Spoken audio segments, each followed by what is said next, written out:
Hello and welcome to another edition of Gaston College Safari.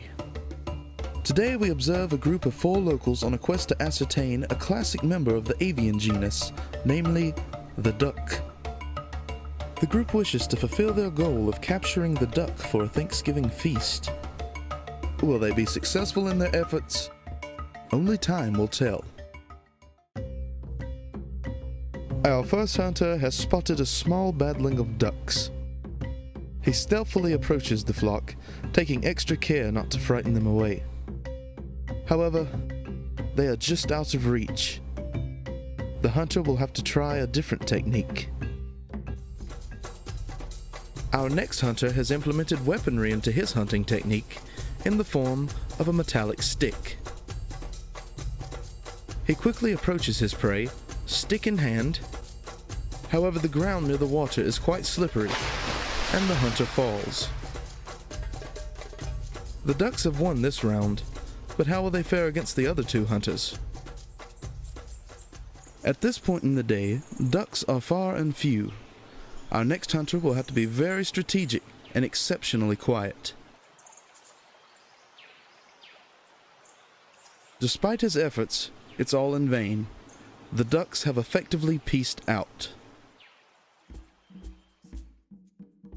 With no ducks in sight, our final hunter will have to use non-traditional methods if he hopes to catch a duck for the holidays. In a last-ditch effort, he turns to technology for the answers, in the form of a smartphone.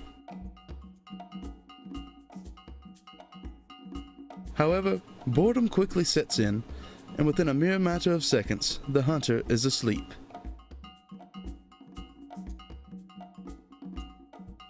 It's up to another hunter to get him back on track. After all, they still have a Thanksgiving feast to gather. And since no ducks can be found, the hunters will have to settle for an entirely vegetarian feast this holiday, substituting tree bark for turkey, pine needles for stuffing,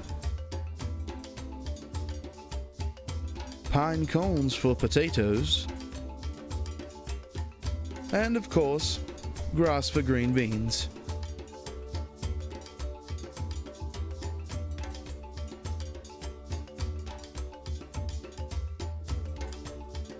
After a long day of hunting and scavenging, it's finally time for the hunters to enjoy the fruits of their labor.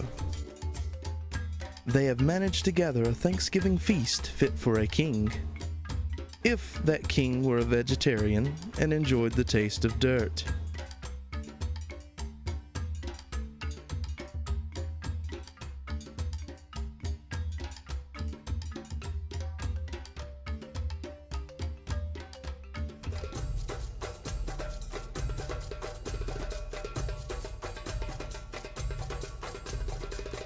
All's well that ends well in the wild.